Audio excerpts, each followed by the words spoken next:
वर्षावास के दूसरे दिन में आप सभी का बहुत बहुत स्वागत है। पूरे विश्व में जहाँ जहाँ भी बुद्ध का भिक्षु संघ है, वह आज वर्षावास के निमित्त अपना जीवन धर्मानुकूल बनाते हुए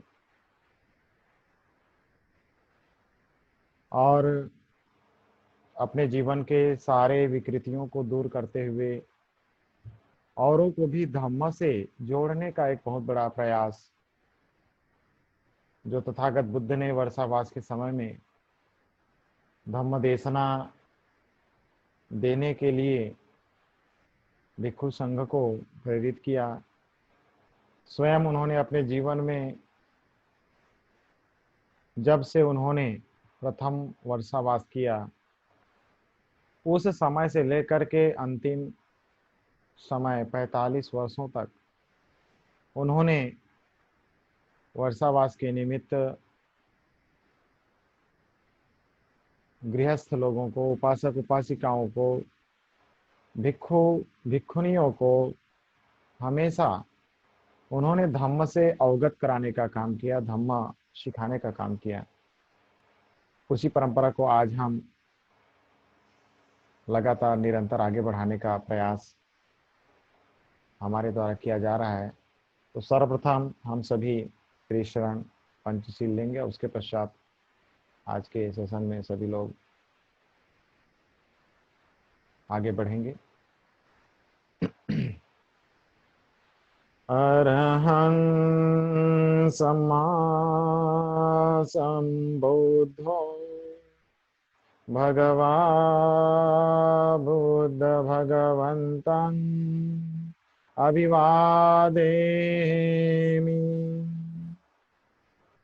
स्वाख्यातो भगवता धम्मो धम्मं नमास्सामि। सुपटिपन्नो भगवतो सावकसंघो संघं नमामि। नमो तस् भगवतो अरहतो सम्मा सम्बुद्धस्स। नमो तस् भगवतो अरहतो सम्मा सम्बुद्धस्स। नमो तस् भगवतो अरहतो सम्मा सम्बुद्धस्स। बुद्धं शरणं गच्छामि, धम्मं शरणं गच्छामि, संघं शरणं गच्छामि। द्वितीयंपि बुद्धं शरणं गच्छामि, द्वितीयंपि धम्मं शरणं गच्छामि, द्वितीयंपि संघं शरणं गच्छामि। तृतीयंपि बुद्धं शरणं गच्छामि, तृतीयंपि धम्मं शरणं गच्छामि, तृतीयंपि संघं शरणं गच्छामि। पाणातिपाता वेरमणि सिक्खापदं समादियामि। अदिन्नदाना वेरमणि सिक्खापदं समादियामि। अब्रह्मचर्या वेरमणि सिक्खापदं समादियामि। मूसावादा वेरमणि सिक्खापदं समादियामि। सुरामेरय मज्जपमादठाना वेरमणि सिक्खापदं समादियामि सब्बपापस्य करणं कुशलस्य उपसम्पदा सचित्तपर्योदपणं एतं बुद्धानुशासनम्।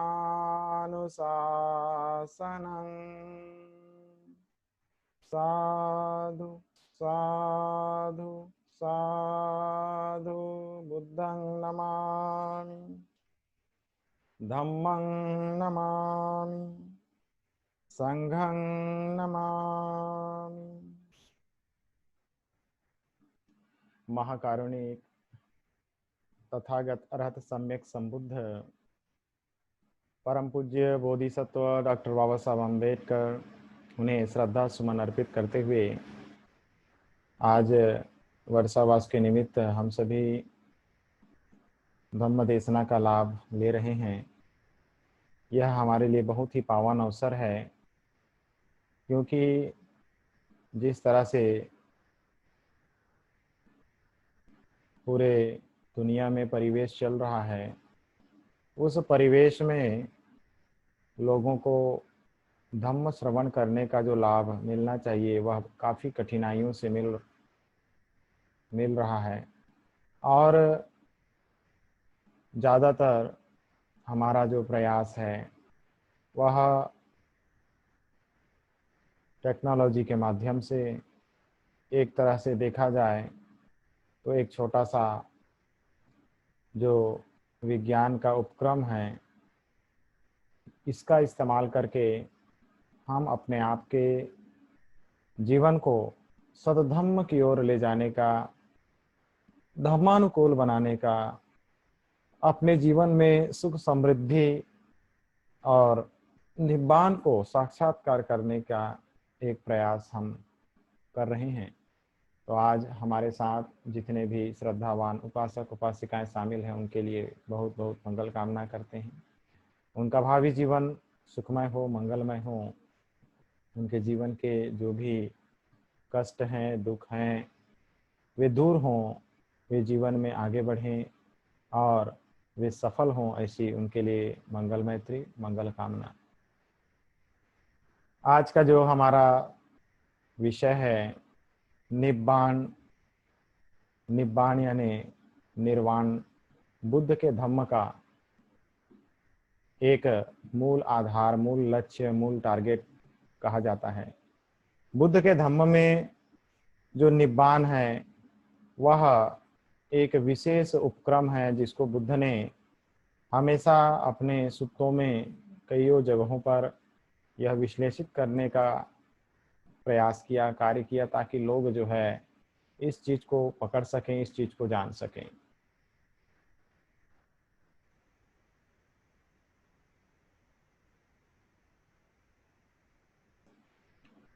तो इस विषय को हमें समझना अनिवार्य है। तथागत बुद्ध ने एक सूत्र में कहा कि निब्बानं परमं सुखं, निब्बान परम सुख है। निब्बान परम सुख है। जो व्यक्ति निब्बान की अवस्था को प्राप्त कर लेता है तो वह परम आनंद, परम सुख की अवस्था में पहुंच चुका है। उसके जीवन में ना तो किसी प्रकार का कष्ट है, दुख है, तकलीफ है, परेशानी है, समस्या है। वह जीवन में सुख को प्राप्त कर चुका है। वह अपने जीवन में अब कभी पतित नहीं होगा, वह दुखों से मुक्त हो चुका है।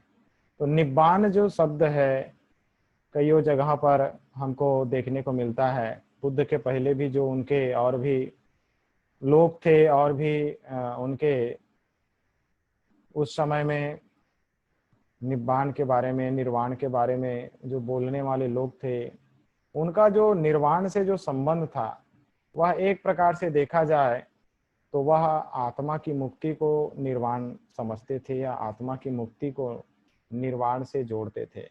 तो इस बात को तथागत बुद्ध ने स्वीकार नहीं किया, उसे उन्होंने एक्सेप्ट नहीं किया है। इस बात को उन्होंने खंडित किया।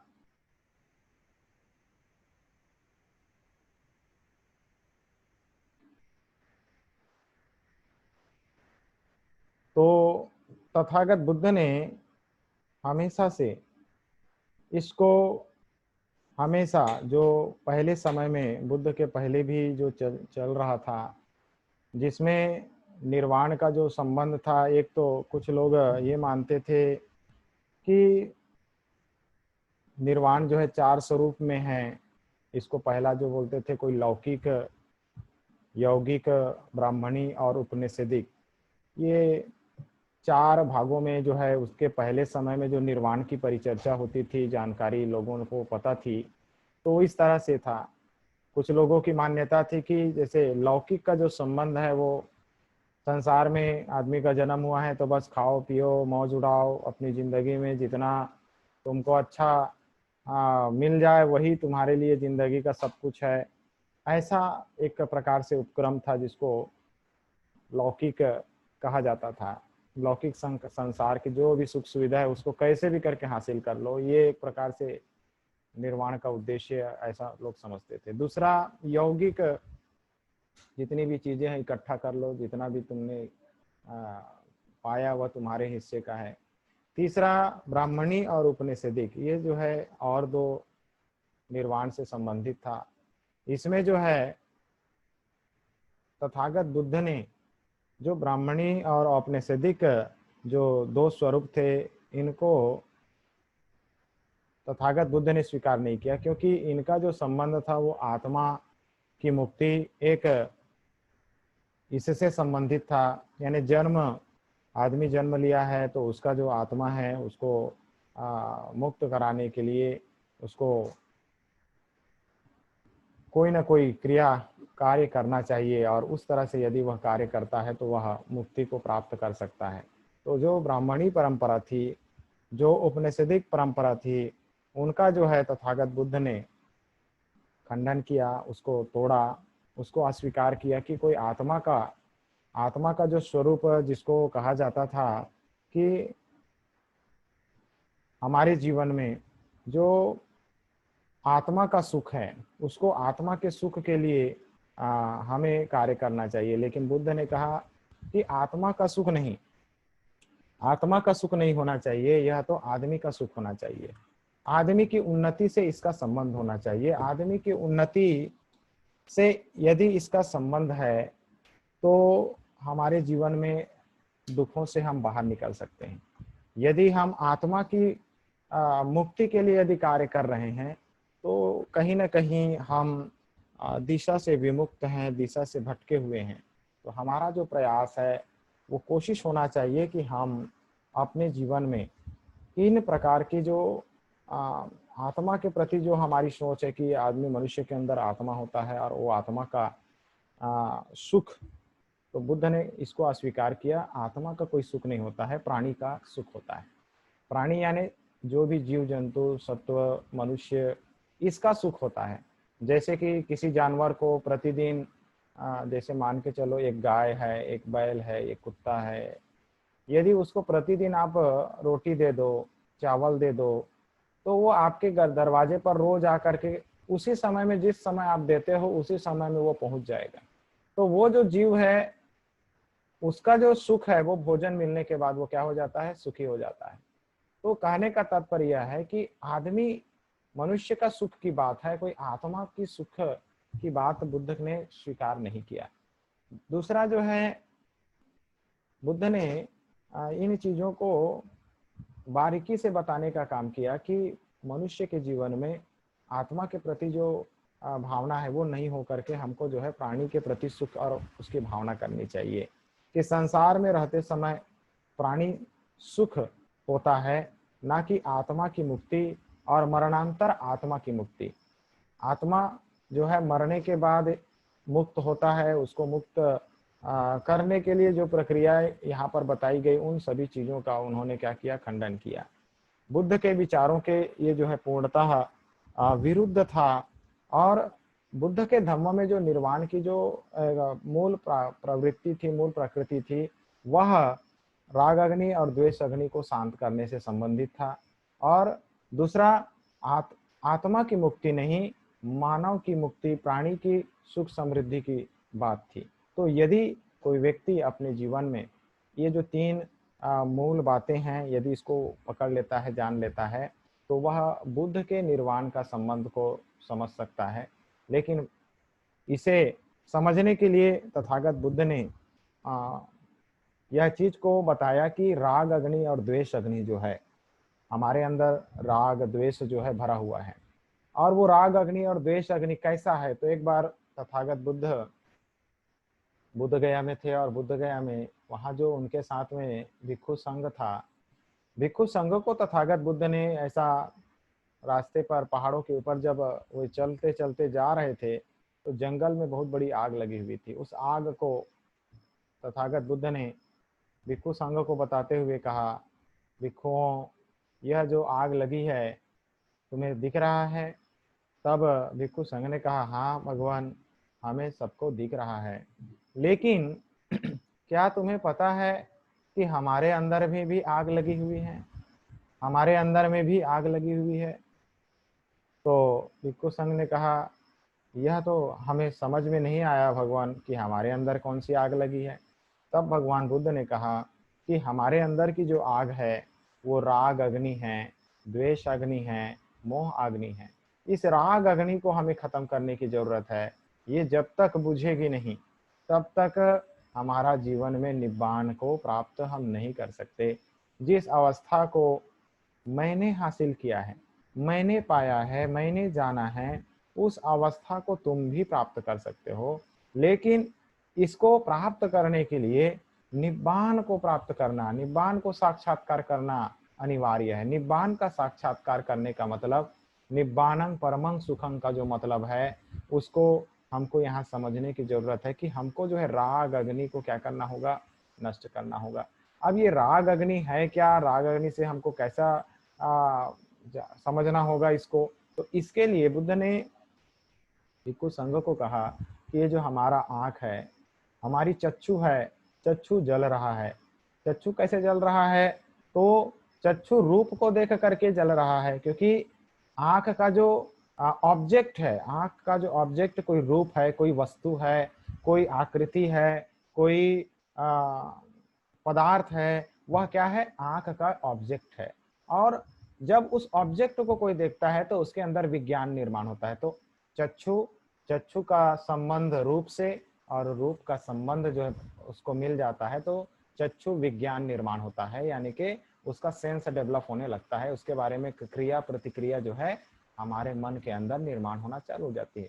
जैसे हम बुद्ध को देखें, बुद्ध को देखेंगे तो क्या होता है, बुद्ध को देखने, आंख से हमने बुद्ध को देखा मान के चलिए, और बुद्ध को देखने के बाद हमारे आंख ने किसको देखा, बुद्ध की बुद्ध के, जैसे हमारे बुद्ध की प्रति फोटो लगी हुई है, हमने बुद्ध को देखा, बाबा साहब को देखा, ज्योतिबा फुले को देखा, सावित्रीबाई फुले को देखा, रमाई को देखा, देख रहे हैं, साथ ही साथ भंते जी को भी देख रहे हैं। तो इस तरह से हम जिसको देख रहे हैं, ये क्या है, चक्षु, और चक्षु के साथ में रूप, और चक्षु के साथ जब रूप को देख रहे हैं तो एक सेंस डेवलप हो रहा है, एक क्रिया प्रतिक्रिया मन में निर्माण हो रहा है, उसको बोलते हैं चक्षु विज्ञान। वो चक्षु विज्ञान भी जल रहा है, चक्षु भी जल रहा है, आंख भी जल रहा है, और जिसको हम देख रहे हैं वह भी जल रहा है, और जिससे हमारे मन में प्रतिक्रिया निर्माण हो रही है वह भी जल रहा है। और उससे जो संस्कार बन रहे हैं, उससे जो संस्कार बन रहे हैं, वेदनाएं बन रही हैं, दुख की वेदना बन रही है, सुख की वेदना बन रही है, यह भी जल रहा है। दुखद वेदना हो तो भी जल रहा है, सुखद वेदना है तो भी जल रहा है, अदुखम सुखद वेदना हो रही है तो भी वह भी जल रहा है, नष्ट हो रहा है। तो बुद्ध ने यही चीज को भिक्षु संघ को बताया कि हमें अपने जीवन में यदि राग अग्नि को क्या कर लेते हैं, शांत कर लेते हैं, राग अग्नि को नष्ट कर लेते हैं, तो हम अपने आप को क्या कर सकते हैं, इस दुख भरी अग्नि में से हम अपने आप को निकाल सकते हैं, अपने आप को बाहर कर सकते हैं। तो इस बात को हमें समझना है कि ये जो अग्नि जल किस लिए रही है, इसका ऑब्जेक्ट क्या है, इसका कारण क्या है। तो वो क्या ऑब्जेक्ट है, राग है, द्वेष है और मोह है। तीन प्रकार की अग्नि के बारे में तथागत बुद्ध ने कहा, राग अग्नि, द्वेष अग्नि और मोह अग्नि। जो राग अग्नि, द्वेष अग्नि, मोह अग्नि में फंसा हुआ है वह व्यक्ति निब्बान तक नहीं पहुंच सकता। तो हमारा जो जितना भी प्रयास होता है वह क्या होता है, राग अग्नि, द्वेष अग्नि और मोह अग्नि को क्या करने के लिए होता है? नष्ट करने के लिए होता है। जैसे ही हम साधना करते हैं, जैसे ही हम आनापानसति करते हैं, विपස්සना करते हैं, तो वहां पर हमको यही चीज पढ़ाया सिखाया जाता है कि हमारे अंदर जो राग जग रहा है, हमारे अंदर जो द्वेष जग रहा है, हमारे अंदर जो मोह जग रहा है, इसको हमको क्या करना है? हमको छोड़ना है, त्यागना है, उसे अपने जीवन से दूर करने का प्रयास करना है। तो कैसे दूर होगा? जब हम उसको स्वीकार नहीं करेंगे, जब वो हमारे जीवन में मन में उत्पन्न होगा तो हम उसको टच नहीं करेंगे, उसको एक्सेप्ट नहीं करेंगे, उसके ऊपर क्रिया प्रतिक्रिया नहीं देंगे, तो ऑटोमेटिकली वो जो है क्या हो जाएगा? धीरे धीरे धीरे धीरे दूर होता चला जाएगा। क्योंकि हम जो है अनासक्त भाव निर्माण कर रहे हैं, जिसको हम नेखम्म पारमिता के अंतर्गत भी रख सकते हैं। तो निष्क्रमण यानी भावना है, जैसे राग के प्रति, द्वेष के प्रति, मोह के प्रति हमारे अंदर उतनी ज्यादा क्या नहीं है? अटैचमेंट नहीं है। हम उसको साइड कर रहे हैं, छोड़ रहे हैं, इग्नोर कर रहे हैं। नहीं भाई, मुझे राग की जरूरत नहीं है, मुझे द्वेष की जरूरत नहीं है, मुझे अज्ञानता मोह की जरूरत नहीं है। तो इसका हम जो है अपने जीवन में इस चीज को ध्यान में दें कि जिस तरह से चक्षु जल रहा है, ठीक उसी प्रकार ये जो 5 इंद्रियां हैं, ये 5 इंद्रियां क्या कर रही हैं? जल रही हैं। तो आंख जल रहा है, कान, कान जिसको स्रोत, सुनने का काम करते हैं, स्रोत जल रहा है। स्रोत क्या है? क्या चीज को कान को कहते हैं। और कान किससे जल रहा है? शब्द को सुनने से जल रहा है। कुछ अच्छे शब्द है तो जल रहा है, बुरे शब्द है तो जल रहा है। यदि हम उस कान को क्या कर लें? शांत कर लें, उसे बुझा दें, उस अग्नि को बुझा दें, उस कान, कान की जो सेंस जो बन रहा है, जिसको सुन रहा है, उस सेंस से जो उसका विज्ञान निर्माण हो रहा है, और उस विज्ञान से वेदना निर्माण हो रही है, और वो वेदना सुखद है, दुखद है, अदुखम सुखद है। और उससे जो संस्कार पैदा हो रहा है वह जो है कि जिस तरह से व्यक्ति के जीवन में जाति को, जन्म को, बुढ़ापे को, व्याधि को, मृत्यु को वह क्या कर रहा है? उसके साथ जोड़ने का काम कर रहा है। तो कहीं ना कहीं हमें इस बात को समझने की जरूरत है कि जिस तरह से चक्षु यानी आंख, स्रोत यानी कान, और घ्राण, घ्राण यानी कि हमारा नाक, नाक जो है, नाक भी जल रहा है। कैसे जल रहा है? तो ये सूंघ करके जल रहा है। कैसे? यदि कोई बहुत अच्छा सुगंध आए तो अरे कहाँ से सुगंध आ गया, ऐसे तुरंत उसके प्रति वो आकर्षित हो रहा है, मन तुरंत दौड़ रहा है, इधर उधर दिखने के लिए कोशिश कर रहा है, कहाँ से सुगंध आ गया। जिस तरह से जैसे कुत्ता को यदि आप कोई मांस का टुकड़ा दिखा दो तो वह जो है उसको पता भी नहीं चलेगा, तो भी वह सूंघते सूंघते उस जगह तक पहुंच जाएगा। इसका मतलब ये है कि वो कहीं ना कहीं उसका जो सूंघने की जो कैपेसिटी है वो क्या है? उसमें एक्टिव है। तो हमारे अंदर में भी वही है। कहीं पर अच्छा सुगंध आ रहा है तो बहुत अच्छा अच्छा, और यदि दुर्गंध आ गया तो बहुत खराब खराब। तो इस तरह से हमारे अंदर दुख और सुख की वेदना हम जो है क्रिएट करते हैं, और एक प्रकार का संस्कार बना लेते हैं कि नहीं भाई मेरे को यही होना, ये नहीं होना, ये होना, ये नहीं होना। जब ये संस्कार बन जाता है तो आदमी उसी के पीछे भागता रहता है, उसी के पीछे भागता रहता है, और वह दुख को जन्म देता है। वह राग अग्नि को जगाते रहता है, और उससे उसके जीवन में दुख ही दुख, तकलीफ ही तकलीफ। क्योंकि कुछ अच्छा नहीं हुआ तो पसंद नहीं आता जिंदगी में, वो उससे भागने लगता है, कोई इधर जाता है उधर जाता है, नहीं चाहिए, वो चाहिए, ये चाहिए। काहे घरों में इतनी लड़ाइयाँ झगड़े होते हैं? कभी सब्जी में नमक नहीं डाले तो कोई आदमी खाना नहीं चाहता, उसको गाली देगा, उसको पीटेगा कि तेरे को बनाने नहीं आता, तेरे को ये नहीं आता, तू घर चले जा, तू वहां चले जा, ऐसा वैसा कुछ भी जो मन में आता है वैसा करते हैं। क्यों?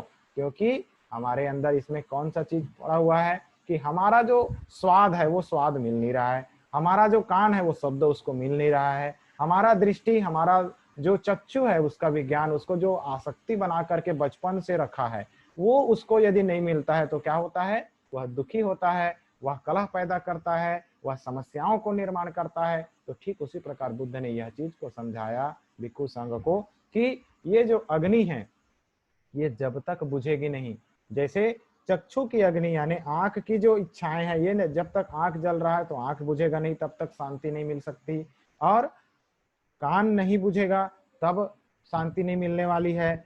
और उसके साथ साथ आंख, कान, नाक, जीभ, जीभ भी जल रहा है। जीभ कैसे जल रहा है? जीभ को चाहिए स्वाद, जीभ को चाहिए स्वाद। तो वो स्वाद कहाँ मिलेगा? उस खाने की वस्तु से मिलेगा। यदि उसको जो खाने की इच्छा है वो नहीं मिला तो वह जो है क्या करेगा? उसका मन जो है दुख व्यक्त करेगा। और यदि वह मिल गया तो बहुत आनंदित हो जाएगा, बहुत प्रसन्न हो जाएगा। तो इस तरह का वह एक प्रकार का अपने जीवन में संस्कार बना के रखा है। तो कहीं ना कहीं हमारे जीवन में हम अपने आप को इससे समझने का प्रयास करेंगे कि बुद्ध ने कौन सी चीज को बताया, किस चीज को बताया, कहाँ से इसका संबंध है, कौन सा चीज हमको निब्बान तक ले जाएगा। तो ये जो प्रथम चरण है जिसके अंदर हमको ये बात को समझना है कि राग अग्नि के जो अग्नि है उसे बुझाने का प्रयास करना है, द्वेष अग्नि को बुझाने का प्रयास करना है और मोह अग्नि को बुझाने का प्रयास करना है। तो उसमें हमारा जो चक्षु शामिल है, हमारा घ्राण शामिल है, घ्राण यानी नाक शामिल है, स्रोत कान शामिल है, जीव जिह्वा जिसको बोलते हैं वो जीभ शामिल है, और उसके साथ साथ हमारा काया भी इससे संबंध रखता है, काया भी इसमें शामिल है, त्वचा भी हमारा शरीर की जो पार्ट है यह भी इसमें शामिल है। तो इस तरह से तथागत बुद्ध ने यह चीज को अवगत कराया कि हमारे जीवन में ये जो चक्षु है, आंख है, नाक है, कान है, जीभ है, त्वचा है, ये जो जल रहा है इसका जो ऑब्जेक्ट, जितने भी ऑब्जेक्ट हैं, जैसे शब्द ऑब्जेक्ट है, रस ऑब्जेक्ट है और वस्तु ऑब्जेक्ट है, ये ऑब्जेक्ट्स को क्या करना होगा? पकड़ना नहीं है, इसमें फंसना नहीं है, इससे हमें दूरी बनाए रखना है। जैसे कि कोई चीज आपने देखा लेकिन वो आपको पसंद आ गई तो हमें उसमें क्या करना है? फंसना नहीं है। यानी जब हम विपස්සना करते हैं, ध्यान साधना करते हैं, तो हमको यदि कोई अच्छी चीज दिख गई तो इसका मतलब उसमें फंस नहीं जाना है, उसको बस देखो। समता भाव से देखने की बात कही जाती है। जब तक हम समता भाव से उसको देखते नहीं रहेंगे तो उसकी सच्चाई सामने नहीं आएगी, चाहे वो अच्छी हो तो भी, चाहे वो बुरी हो तो भी, चाहे वो हमको पसंद आए तो भी, चाहे वो हमको पसंद नहीं आए तो भी। बस उसे समता भाव से देखना है, उसमें फंसना नहीं है, चाहे दुख का हो चाहे सुख का हो, चाहे अदुखम सुख की भावना हो, उसमें किसी में फंसना नहीं है। तब जा करके वास्तव में हम निब्बान को साक्षात्कार कर सकते हैं। नहीं तो निब्बान को साक्षात्कार करना बहुत जटिल प्रोसेस है, बहुत कठिन कार्य है, क्योंकि हम अपने अंदर की जो राग अग्नि है जब तक उसको मिटाएंगे नहीं तब तक हम उससे मुक्त नहीं हो सकते। आगे तथागत बुद्ध ने इस चीज को यह भी अवगत कराया कि निब्बान से बड़ा और कुछ नहीं है। जैसे कि बुद्ध कहते हैं खंति परमं तपो तितिक्षा निब्बाणं परमं वदंति बुद्धा। खंति सबसे बड़ी चीज, खंति का अभ्यास, और उसके साथ साथ निब्बाण बड़ा है। निब्बाणं परमं, परम मैंने श्रेष्ठ, निब्बान जो है परम है, श्रेष्ठ है। जीवन में यदि निब्बान की अवस्था को आपने हासिल कर लिया है तो एक बहुत बड़ा अचीवमेंट को आपने प्राप्त कर लिया है, बहुत बड़ी अवस्था को आपने प्राप्त कर लिया है। जैसे कि हम अपने बच्चों को ये बताते रहते हैं कि बेटा डॉक्टर बनना चाहिए, डॉक्टर बनना अच्छी बात है, इंजीनियर बनना चाहिए, कलेक्टर बनना चाहिए, मिनिस्टर बनना चाहिए, बहुत धनवान, अच्छा से अच्छा पैसे वाला बनना चाहिए, ऐसा हम गाइडलाइन अपने बच्चों को देते हैं। तो ये प्रकार से हम ये मानते हैं कि बड़ा अफसर, फर्स्ट क्लास अधिकारी, फर्स्ट रैंक का अधिकारी यदि बन जाता है तो बहुत बड़ा अचीवमेंट है, ऐसा जैसे बोलते हैं। ठीक उसी प्रकार बुद्ध कहते हैं यदि धम्म के अंदर सबसे बड़ा अचीवमेंट है तो वो निब्बान को साक्षात्कार कर लेना बहुत बड़ा अचीवमेंट है। तो ये निब्बान का जो अचीवमेंट है ये हमको कैसे प्राप्त होगा? तो बुद्ध ने फिर से महामंगल सूत्र में इसके बारे में एक जगह और विश्लेषण किया। तपोच ब्रह्मचर्याच अरिय सच्चाणंच दर्शनं निब्बान सच्ची क्रिया चेतन मंगलम उत्तम। यानी निब्बान को साक्षात्कार कर लेना भी क्या है? एक बहुत बड़ा मंगल कार्य है। तो कैसे होगा?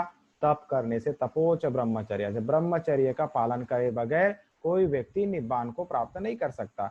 अब इसी में सबसे बड़ी दुविधा समस्या आ जाती है कि अब निब्बान को प्राप्त करने के लिए ब्रह्मचर्य का होना भी बहुत जरूरी है। तो आदमी ब्रह्मचर्य का पालन करना पता नहीं क्यों नहीं चाहता, क्यों उसको तकलीफ होती है, क्यों उपोषित नहीं रहना चाहता, क्यों ब्रह्मचर्य के साथ में जीवन जीना नहीं चाहता, तो बुद्ध ने जो निब्बान की बात कही वो बिना ब्रह्मचर्य के साक्षात्कार का नहीं हो सकता। इसलिए यदि हम गृहस्थ में हैं तो भी हमको जो है अपने जीवन में थोड़ा सा समझदारी निर्माण करने की जरूरत है, अभ्यास करने की जरूरत है। जितना ज्यादा हमारा प्रज्ञा जनरेट होगा, बुद्धि जनरेट होगा, तो हम उसको समता भाव से उस चीज को देख करके जान सकते हैं, और ना तो दुख में फंसेंगे, ना तो सुख में, और ना ही अदुखम सुख में फंसेंगे। तो इस तरह से हम जो है अनासक्त भाव निर्माण करते हुए अपना जीवन को व्यतीत करेंगे, तो कहीं हम जो है बुद्ध के जीवन को, बुद्ध के निब्बान को भली भांति समझ सकते हैं। तथागत बुद्ध ने इसके साथ साथ यह भी हमें अवगत कराने का प्रयास किया कि हमारे जीवन में जो निब्बान है, वो निब्बान को और भी हम इस तरह से उसको समझ सकते हैं। क्योंकि जो व्यक्ति इस राग अग्नि से जल रहा है, द्वेष अग्नि से जल रहा है, या मोह अग्नि से जल रहा है, यह व्यक्ति को उस खाई में ढकेलने का काम करता है जहां से हम निकल नहीं सकते। क्योंकि राग जो है, राग यानी अटैचमेंट जिसको बोला जाता है, राग का जो संबंध है, इसको हम थोड़ा सा इसका तीन संयोजन इसमें बताया गया है। भगवान बुद्ध ने जो है जो दुख है उसका कारण जो है राग, द्वेष और मोह अग्नि के कारण है, जिसमें तीन संयोजन जुड़ा हुआ है। जैसे पहला जो संयोजन, पहला भाग जो है वह तृष्णा से संबंधित है। पहला जो भाग है वो तृष्णा से संबंधित है। तो तृष्णा में जैसे कामुकता है और लोभ है। जैसे कामुकता है और लोभ है। कामुकता का मतलब इतनी आसक्ति है वासनाओं के प्रति, और वो हम छोड़ नहीं पा रहे हैं, उसी में फंसे हुए हैं। यानी हम सोचते हैं कि वासनाओं का जीवन ही सब कुछ है, वासना ही सब कुछ है, इस तरह से हमारे अंदर भावना है। तो वह भी हमको कहीं ना कहीं हमको दुर्गति की ओर ले जाता है, हमको निब्बान से दूर करने का काम करता है। दूसरा जो है लोभ बना रहता है, वस्तुओं के प्रति, संपत्ति के प्रति।